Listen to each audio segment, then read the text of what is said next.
Hey, what is going on, everyone? It's me, Mr. Mario, and welcome back to another episode of Mario's Minute. For those who do not know, this here is a podcast I do here in two different forms. First of all, it is available in a video visual form here on the Mr. Mario 2011 YouTube, Rumble, and Odyssey channels, and it is also available in an audio-only form like an actual podcast. Simply look up Mario's Minute on your favorite podcasting app, host, provider, or platform, and you should hopefully be able to find it. I know it's not available on all of them, but it is available on most of them. Either way, I do run a couple podcasts, and this here is my second one. My main one, Mod Chat, is where I come on and I talk about some things that I find new, interesting, cool in the world of video game modding and video game console modding overall. But like I said, this is not that. This here is Mario's Minute, where I come on here and I talk to you all about whatever the hell I want to. Sometimes I have a guest on, sometimes I don't, and I've tried my best to alternate month to month. Last month we did have a guest on, which was a fun one to do, but this time around for February 2025, it's just going to be a solo episode, so you're going to be hanging out with me, and if you chose to do that, then I do really appreciate that, and hopefully this will be a good use of your time here for the next about hour or so. Either way, I do want to apologize a little bit in advance. I'm not 100% sure if I'm coming down with something or what. There I am. Thankfully, it's not all that bad. I do have an ear infection that I'm taking some medicine for. But the good news is it's kind of just there and kind of just obstructing my hearing a little bit. I really don't have any other symptoms. I really, for the most part, it's only been like painful like one time, so that's been okay, thank goodness. And I rarely get them, but I've had them before, so it's an annoying thing. You know, you throw rest and you throw some medication at it, and usually it works out pretty well. Prescriptions, though, since it is an infection. But either way, if I do sound a little bit off, if I maybe like cough on the side or something, my apologies on there. I do my best to work around that. However, this episode, I kind of just wrote down a few stories that I wanted to talk about. I don't really have much of an itinerary here, and sometimes those are my favorite type of episodes to do. So one of the first ones I wanted to talk about here, excuse me, was actually in regards to PlayStation 2. Now, it's not any news about the PS2. It's not about a particular like experience I had growing up, or I guess technically it would be that here in this regard. But it ended up being a story that I have told one time. I've told it one time on the channel. It was several years ago. And there's not a specific video about it, but it was in one video that I shared this story. It wasn't a podcast, it wasn't a story time video, it wasn't any of that. So I'm going to kind of keep a little bit of allure there. So if this sounds familiar to someone, or if anybody knows what video it was in, please comment it, because I know which one it is, but I think it might be a little bit of a little fun Easter egg hunt, I guess you can say. It wasn't anything hidden, though, like I said. So this ended up being with one of my best friends and I. Now, he's a person I've known since middle school. I think we ended up meeting in 8th grade, yeah. And what ended up happening is this was years ago. This is like near the end of my high school tenure. This was a senior year of high school, right? So at the time, I remember it was really cool because when I had met him, we bonded over video games and stuff. And I never got to actually use this until, I ended up seeing it, which is what I'll get into. But he had a hard-modded fat PlayStation 2. And you all know me. I'm into modding. I have been for a long, long while at this point. So I got excited, and from what I know, it wasn't him who modded the PS2. I don't even remember if he got the PS2 himself or what, but from what I know, his uncle had ended up installing a mod chip in the PS2. I actually believe it was his uncle and his dad worked together on it, and then what his uncle would do is his uncle would download tons of games and he would burn them onto discs and put like nice labels on them and everything, and then occasionally surprise my friend with them. And it's one of those things, my friend not knowing any of the wiser, he knew they were burned games and all that stuff, but, him being a kid, he's just really excited to be able to get a bunch of games like that. So I'm sure that was a lot of, people's, growing up experience with game consoles and such. I'm one of those people, when it comes to, the moralities of piracy and all that stuff, I don't, you all have seen, I've talked about it before, I personally don't promote it on the channel. I'll talk about it here and there, but even in my games, my videos, I show backups, I show the original media and such, so I'm not going to harp on that. So for me to be all like, oh, he should have done that, no, dude, it was so many years ago at this point, but it is what it is there. Either way, what ended up happening was he had this hard modded PS2, and I thought it was really cool, but he didn't know all too much about it, aside from the fact that him and his uncle, like his dad and his uncle modded it together, and it could play burned games. That's really all he knew about it. So what happened was senior year, at one point we were talking, and he was going to be, I believe it was for senior skip day, he was going to be going with some people up to a amusement park, and he had to buy a ticket. And so he was kind of scrapping for some money, and he decided to sell some of his old game systems. And he told me that the local shop that he went to wouldn't take his PS2 because the warranty was voided on it, obviously because it was opened up for a mod chip. And I remember this specific store, if you brought them a system and there was no warranty sticker or it was tampered with in any way, they would turn the console away. That was kind of just a general thing that I don't like. Game stores nowadays, I don't really know if they still adhere to that, in all honesty, but at least when I was growing up and then when I was working at a game shop, that's usually what we stuck with. And I can explain this real quick too. I remember my manager, he talked with me about it, and he essentially said, if a console, his belief is that if a console has been opened up, that means it's been opened up for a reason. And if it was opened up by someone, more than likely it was broken, because it's rare. I mean, it's not impossible, but rarely do people open up their game consoles just for the fun of it. Although I'm sure there's plenty of people listening, myself included, I'm the one talking, but I can hear my own voice, who have opened up systems just for fun. I say this literally, we are not the target audience, we are the oddballs of the bunch, right? However, for the most part, he said, yeah, so if a system has been opened, that means it most likely was broken before. And we don't know what was broken, we don't know how it was repaired, we don't know any of that, and we don't really want to take on that liability. So therefore, if a system has evidence of it being opened up before, we're not going to accept it unless it was like through an official mean, like the Microsoft Service Center for Xbox 360, something like that. Keep in mind, I can completely understand the flawed logic of that now, but that's just how it was. This was, she's about 15 or so years ago. So going back to this, my friend told me he went to this local shop, he tried to sell a couple systems, they took one of them. I don't remember if it was his DS or what, but they took one of them and they turned away his PS2. And I yelled at him, I'm like, what? Wait, isn't that the modded one? He said, yeah. And I was like, why would you sell that? It's a modded PS2. Like, it's a modded system. Why would you sell that? And he said, well, because I need the money and I'm not using it. I'm like, dude, you should have let me know. I would have gotten it. He's like, I mean, if you want it, I'll sell it to you. So I asked him how much he wanted, and I'm pretty sure this is the number, right? But we'll just pick one number and we'll stick with it. So he kind of thought to himself, and he was standing there for maybe 20 seconds, and he kind of like moved his head around a bit, and he was like, $25? Is that good? And I was like, yeah, are you sure? And he's like, yeah, that'll pay for my ticket, and that's really all I care about. I just need to pay for my ticket for the amusement park. But yeah, $25. I was like, oh, okay, cool. And for me, I was just thinking it was just going to be the PS2 console itself, which is more than enough for me. So like $25 for a console-only hard mod of PS2, fantastic deal, especially if it's still working. So we end up arranging everything, and he came over after work one night. He was driving a Jeep, and he ends up pulling this big box out the Jeep, right? And he gave me everything he had for this PS2. And from what I remember, he had the PlayStation 2 system with the power cable, the AV cables. I think he had a couple other AV cables in there.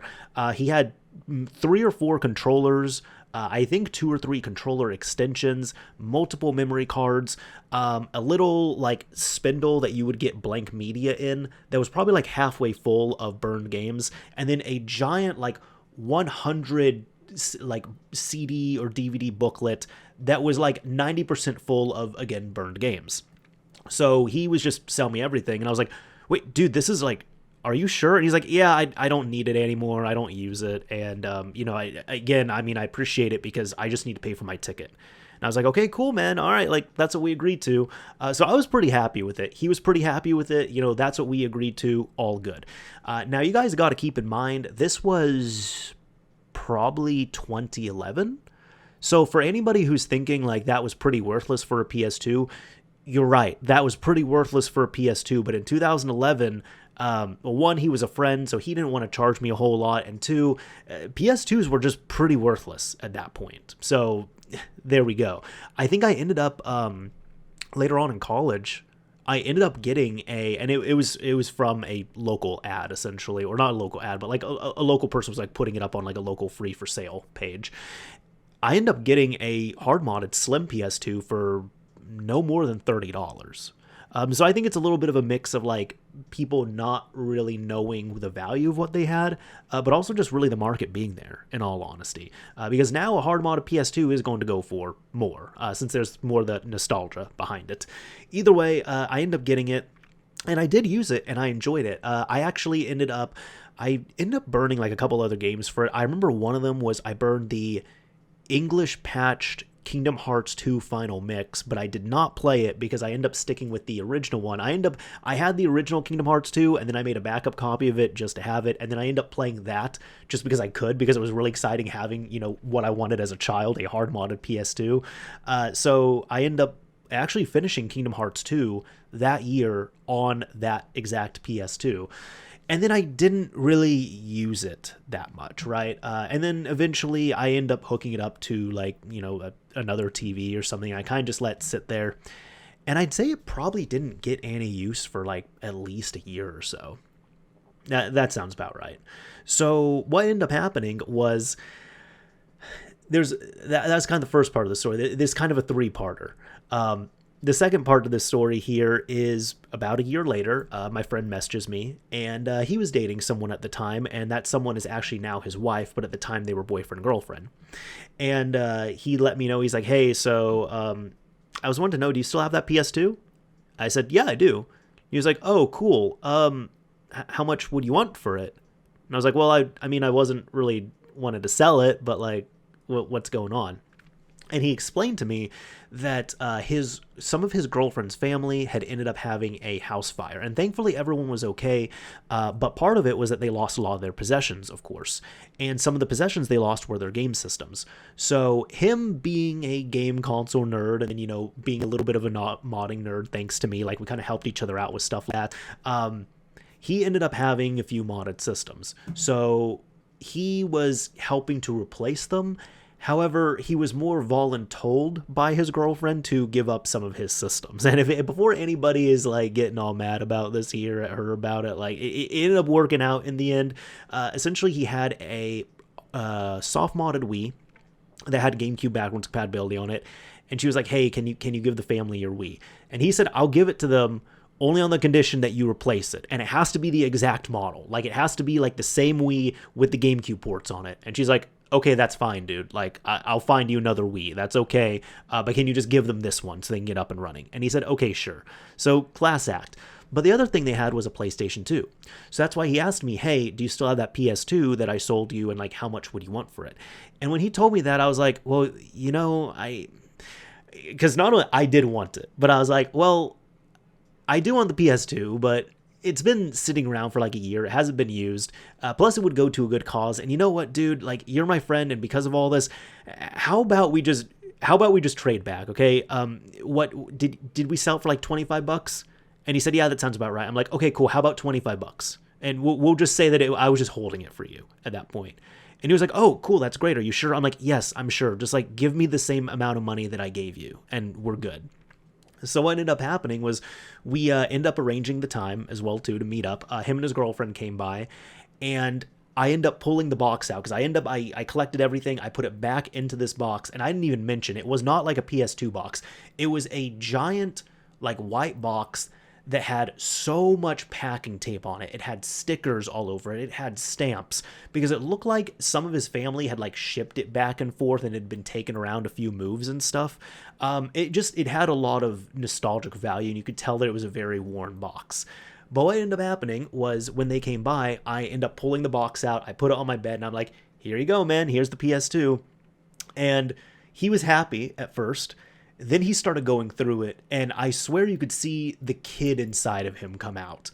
Because he was like, oh my God, it's all here. It's all here. And I'm like, yeah, dude, I didn't throw out a single thing. I didn't throw out anything. Actually, even like your memory cards. He's like, yeah, these are my memory cards. I'm like, yeah, I don't even think I deleted the saves on there. Like, I don't know. I just had a feeling something told me not to get rid of anything, not to throw away anything, not to change it, not to delete anything. I can't explain it, but something just told me not to do any of that. So he started going through it all, and you could see he just started getting like teary-eyed a little bit because he was even telling his girlfriend, he's like, no, this is my childhood right here. Like, oh, you even kept the box. You kept the same box that this was in. And I'm like, yeah, dude, I didn't throw away anything. So he's going through it, and you could tell there was just a moment where he kind of just froze for a few seconds. And he didn't say anything, but just the way he moved, it told me everything he needed to know. He kind of just froze for a few seconds and kind of just had this moment, I'm sure, where he was thinking, no, I don't want to give this up. I was away from it, and now I got it back, and I don't want to give it up again. But then I could also tell he thought about it a little more, and he's like, no, it's okay. It's going to be going to a good cause. It's going to be going to a good home. I'm doing a good thing here. I would feel better, I would rather keep it, but I would feel better if it's going to my girlfriend's family. So that's how it went. So he was happy overall. His girlfriend was, I'm sure she was happy about it as well too. And that was all there was to it, right? Now, I didn't hear about this for a while, but it was recently, and this is why I'm talking about it. Recently, we end up discussing this, and this is part 3 of the story, and this is the final part. And I'm just going to warn you all, it's not a happy ending. This awesome PS2 kind of went out with a whimper. So we were talking about old game systems, and I brought up the PS2, and I was like, oh, dude, do you remember like that PS2, the modded one you had, and you sold it to me, and then I like sold it back to you, and you gave it to your girlfriend's family? Like, what happened with that? He was like, oh, yeah, so... they ended up having to get rid of it because, from what I know, they used it and they liked it, and then eventually it kind of just stopped working. They told me that it stopped working, or like it stopped reading discs, and then they threw it away. And I just yelled. I was like, no. And he said, yeah. And I didn't even know. I didn't know they threw it away until after they threw it away. It was afterwards they told me what happened. And I'm like, oh, dude. Okay, you could probably do this, but like between the two of us, you realize the issue was probably just the laser went out, and you and I could have, or one of us individually, we could have easily swapped out the laser on that PS2 and gotten it up and running. He's like, you know, you're not wrong. I'm pretty sure you're right on this, but you know what? I'm just happy that it at least got some use and that it got some enjoyment out of it before it died.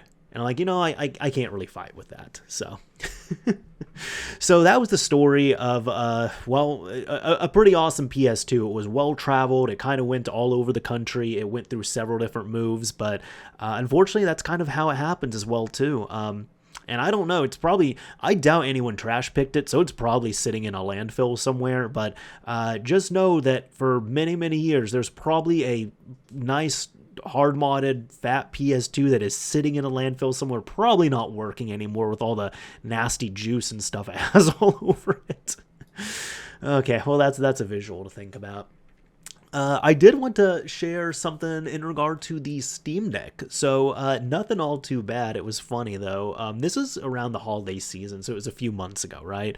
I was visiting family, and I'm sure we all know of this classic trope when it comes to parents, when it comes to them and console names.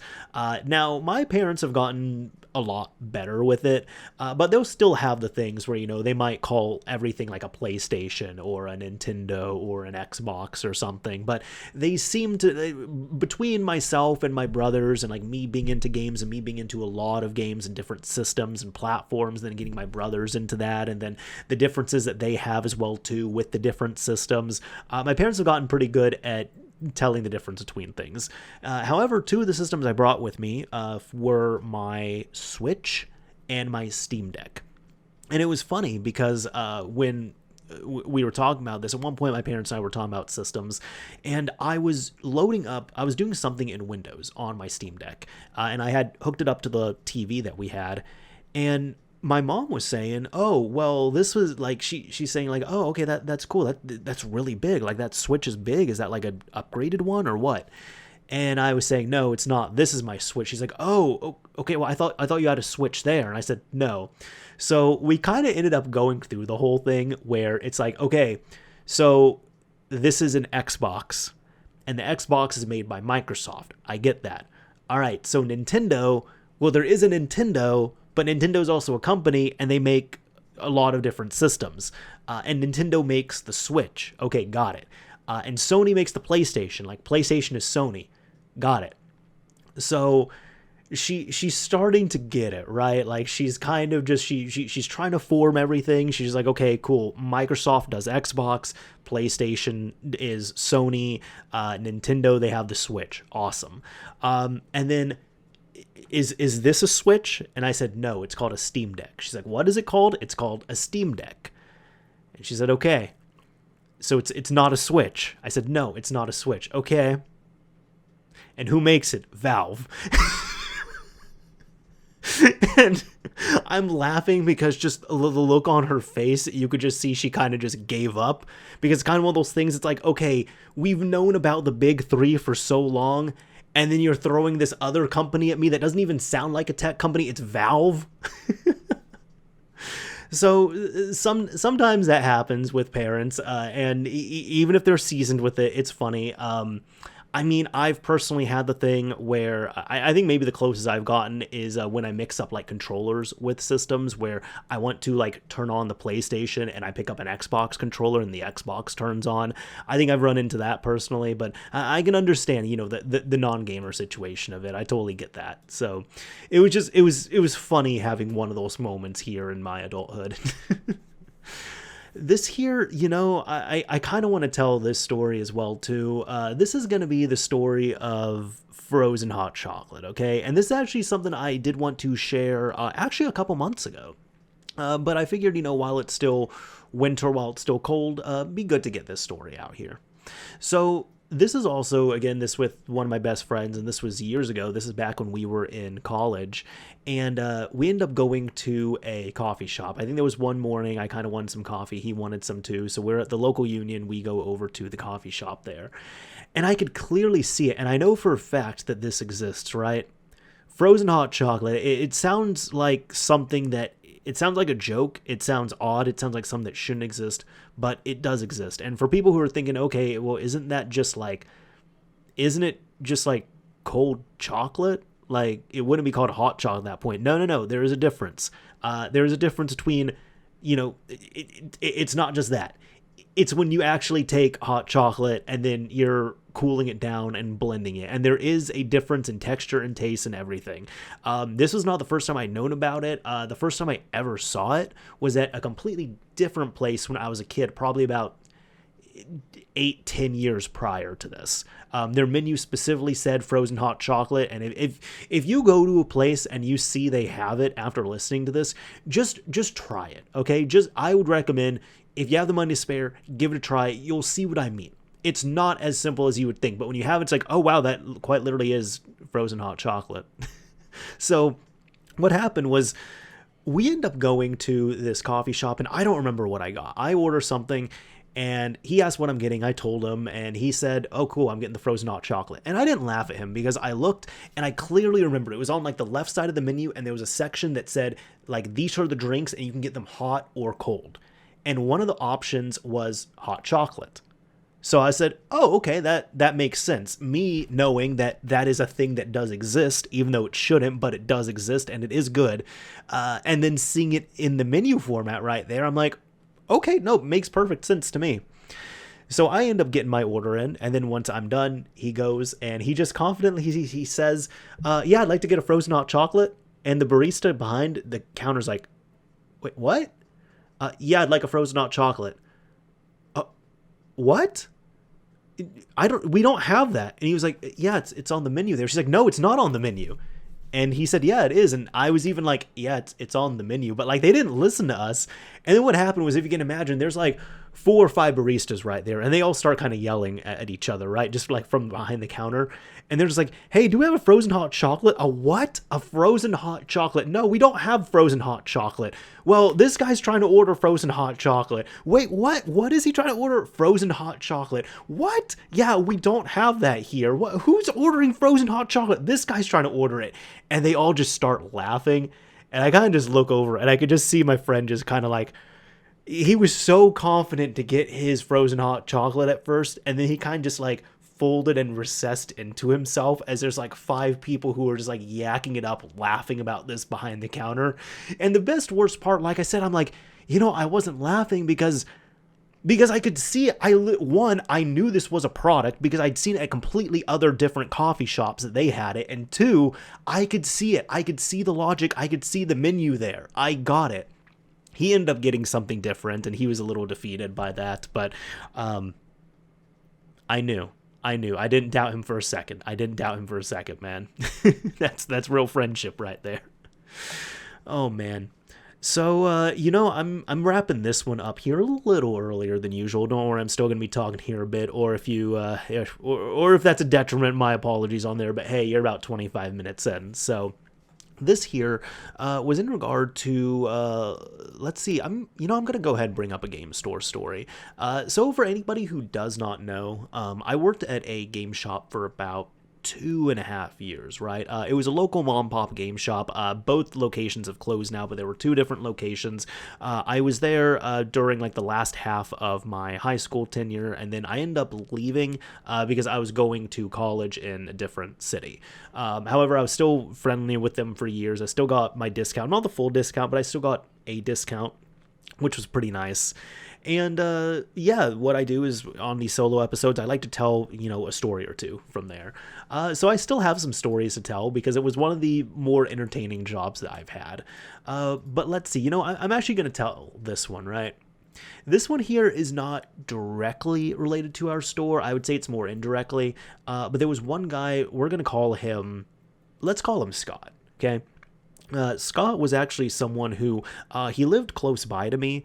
And I actually met him because there was another video game shop that I was cool with that I had been visiting, and he knew that I worked at a different shop. Like, we knew about this, but like I was going there. I slowly became friends with him, found out we kind of lived in the same area, and we got along pretty well. We had similar interests, all that stuff. So at the time, he was, I actually just realized, I didn't even realize this until now, right? This story specifically about the PSP. And this was around 2009, 2010, and I find that to be funny because recently, if you've been checking out the channel, I've been on a little bit of a PSP kick, a little bit of a PSP binge, and I've really just been covering almost nothing but PSP for this month of February, which has been great. No regrets on that. I even say this while holding a random PSP battery that I found downstairs. I was looking for some other components for systems, and I was like, oh, this battery, I should probably bring it up here. But either way, what ended up happening was this was related to the PSP. So around this time, he had started, like, he was working at the shop, he was saving up some money, and he knew that I was into modding, and I knew how to mod a few things. So he was wanting to get himself a modded PSP because he had seen mine. At the time, I had a PSP 1000. I had my Jig Kick and Magic Memory Stick combination. I actually used them to unbrick several PSPs for people, even like just for fun. Kind of a little bit of a side tangent here, but one of my manager's friends, I never met this guy, but I had his phone number and I spoke to him on the phone 2 or 3 times. He actually had a bricked PSP, and me just knowing that there was a bricked PSP out there, I wanted to save it. So we ended up arranging it where my manager ended up meeting up with him. He got the PSP, and my manager's like, look, dude, this guy's legit. He's awesome. I work with him, so he's not going to do you any wrong. He's not going to steal your PSP. If he does anything bad, talking about me, is like, if he does anything bad, like, dude, don't worry about it. So my manager's friend trusted him enough to hand off the PSP. I only needed it for like 5 minutes, right? I remember my manager brought it to me. We were going somewhere, and we literally, I think we dropped by, we dropped by my place. I ended up running in. I got my memory stick and battery combination, came back out, got out to his truck. We were going somewhere. Quite literally, as we were driving to the gas station because he needed gas, I had taken the PSP's battery cover off, popped in everything, reflashed it back to stock firmware, verified it worked, called the guy and told him, hey man, your PSP's working again. And he was happy. And even my manager, he was just like, yeah, dude, I don't know what he did. I was just driving and I looked over and he was like messing around with the system. And then next thing I know, it was working.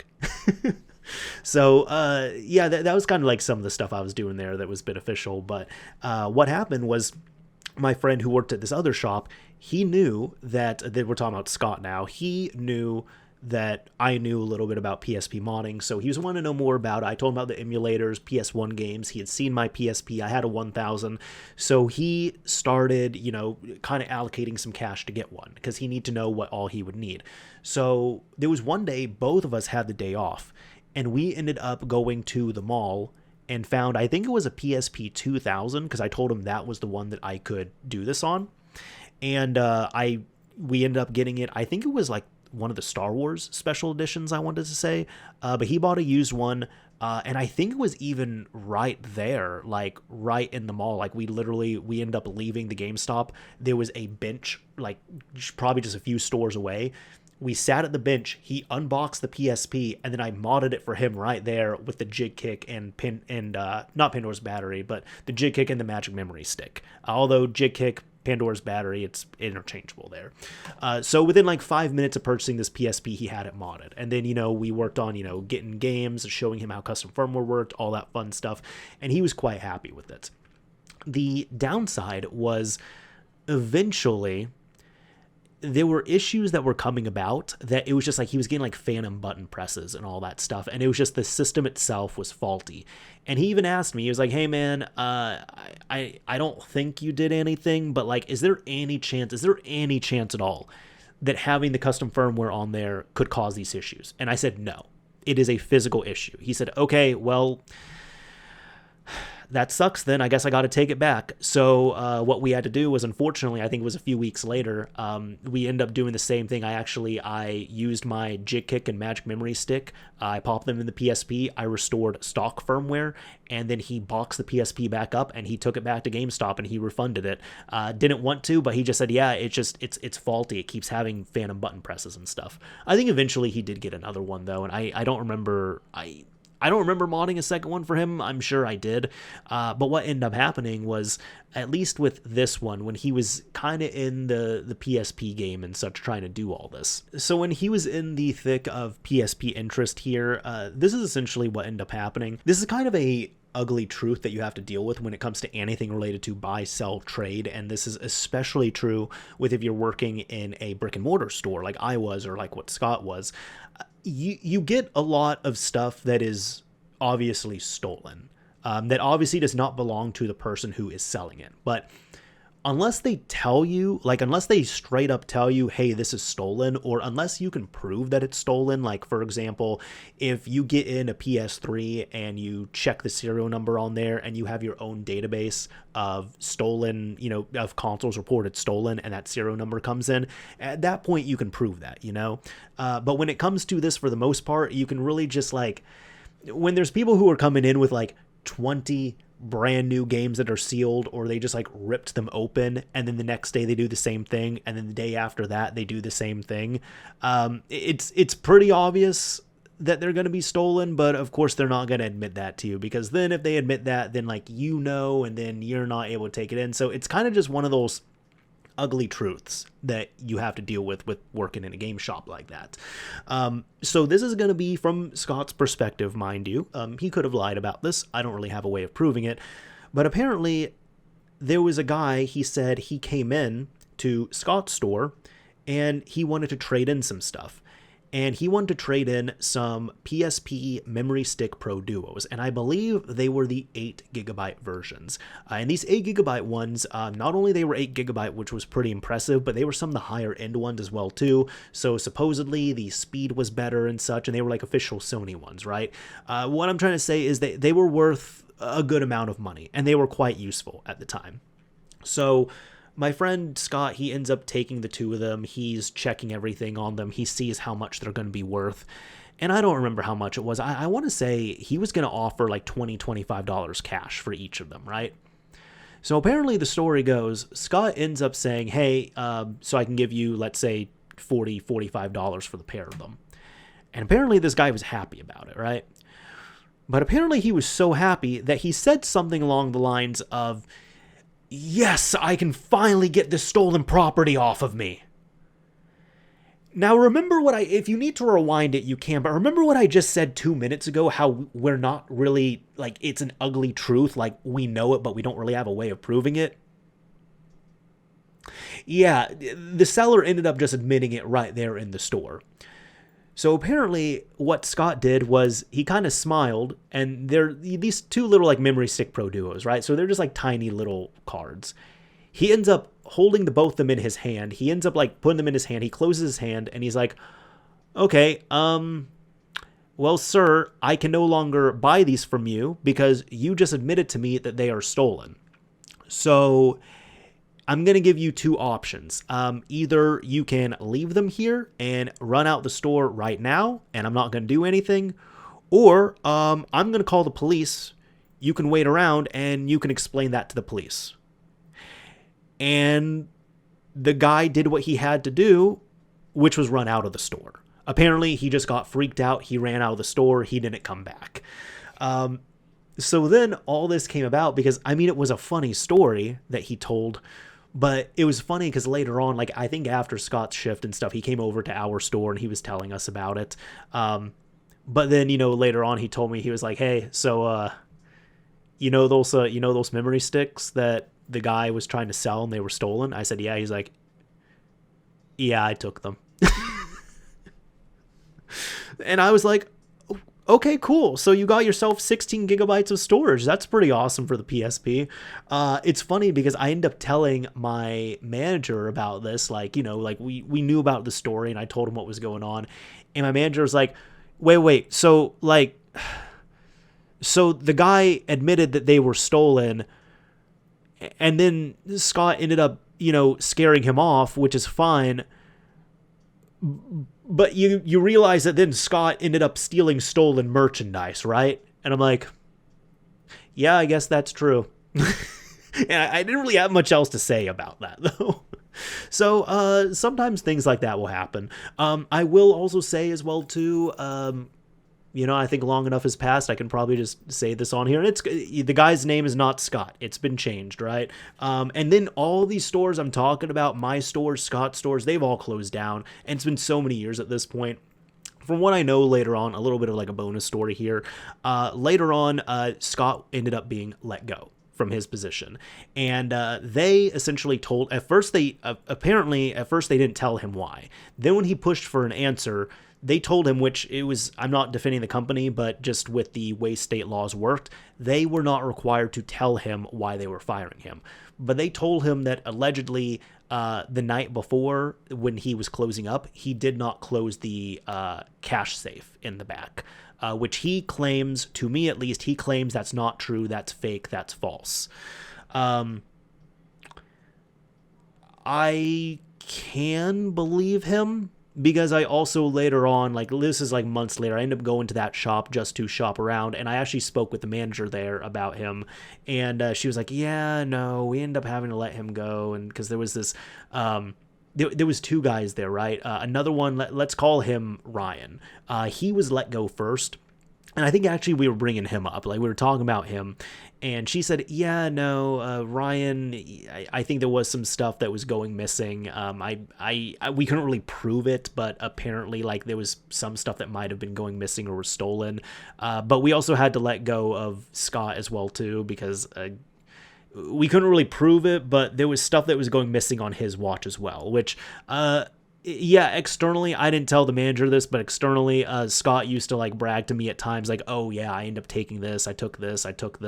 I didn't do any of that stuff because like I did care about my job and I liked the people there and everything. But yeah, no, that's what happened there. So, two wrongs don't really make a right in that case, but hey, I mean, 16 gigabytes of storage was pretty impressive in 2009. That sounds about right. 2009, it was probably around there. So that's how that goes. So I also want to talk a little bit about the games that I'm currently playing, and this one will be, a little quicker here, thankfully. But one of the games that I've been playing here has been, of course, Ring Fit Adventure. I'm still having my joy on there. I think there's only been like one weekday where I didn't play it, but Ring Fit Adventure has still been good to me. One game that I ended up picking up around the holiday season. It was around Black Friday, which I kind of should have waited a little more because, I mean, it was cheap and then it got cheaper. It was South Park Snow Day. Now, for anyone who doesn't know, I'm a big fan of South Park. I've been watching it long before I was supposed to watch it. I've watched the whole series multiple times through, and then the games, I played like the earlier games, which, let's be honest, they weren't great. And then when they started doing the RPGs, those ones were fantastic. So the Stick of Truth, the Fractured but Whole, just have to enunciate that one out. Both of them are fantastic games. But then this new one, South Park Snow Day, came out. And I remember one of my best friends, he actually suggested that we end up playing it together because it would be a co-op game for our game nights. Although the reviews weren't that great and the game just didn't look all too good, so I said, you know what, let's just wait on it. But I ended up picking it up on Switch for $20, which again, a little bit of a regret because later on, like within a month, it went down to $10, but that's how it goes sometimes. I will say, the game itself is not great. I'm just going to be honest, right? The game itself, not great.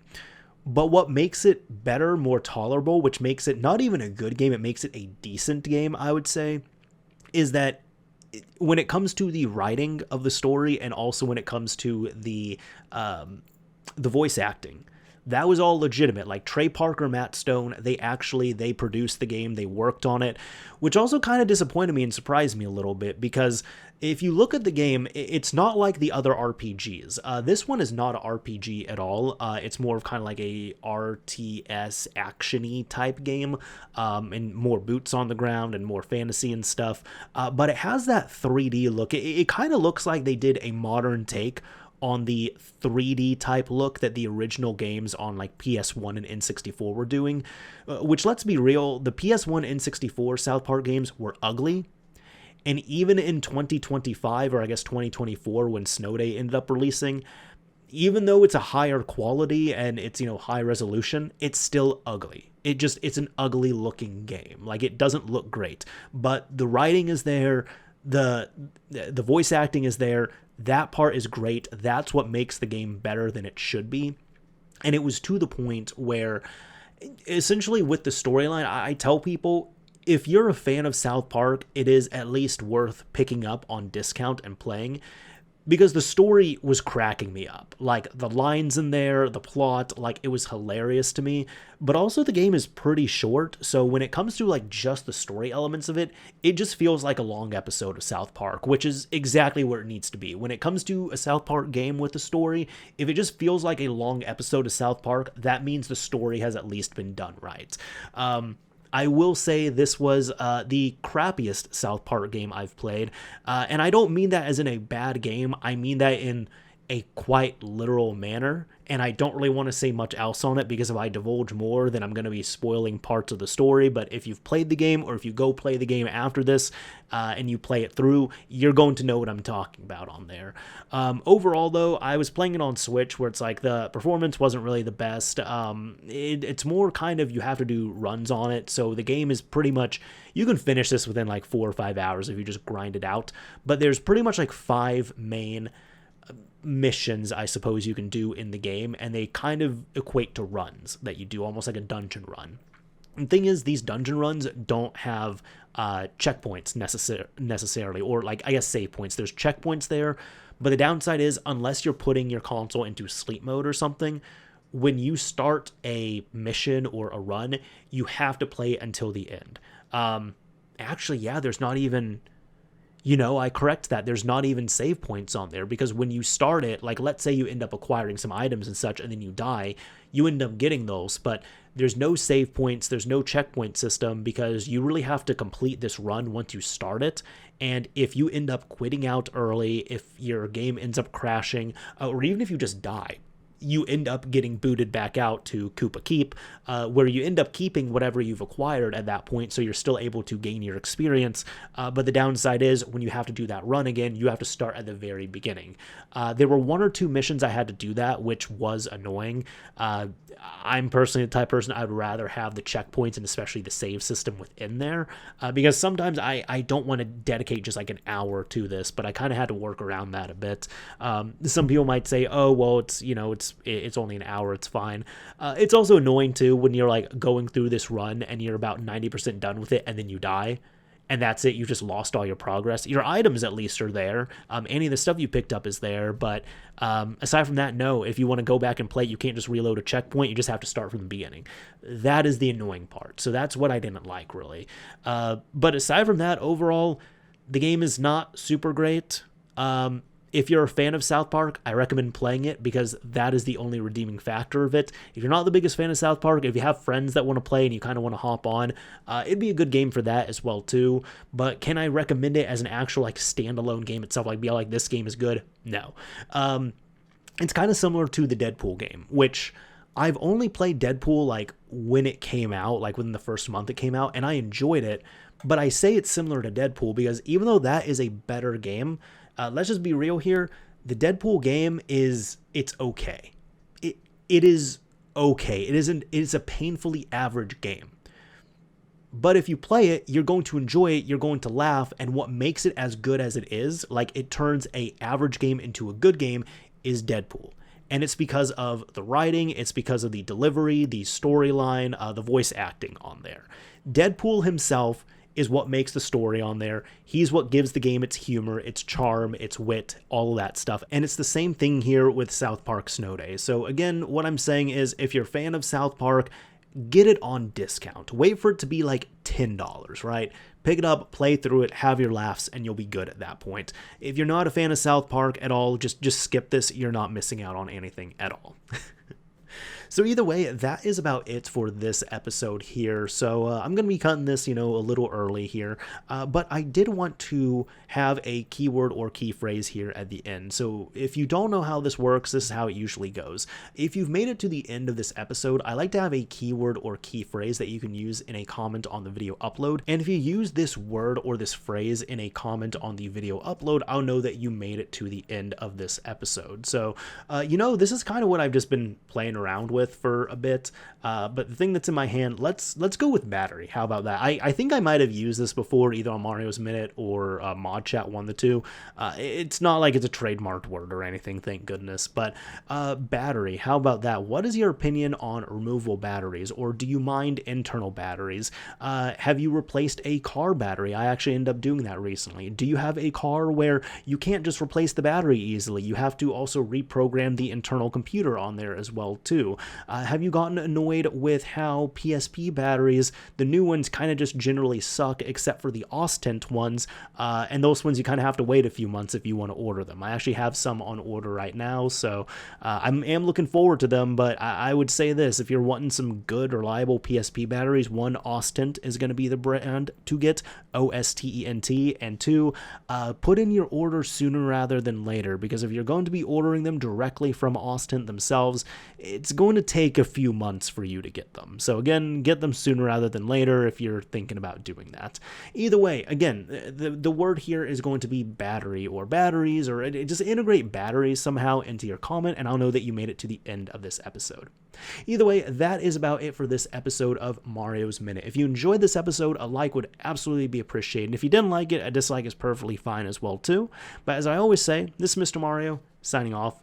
Thank you all for listening and watching, everyone. And until next time.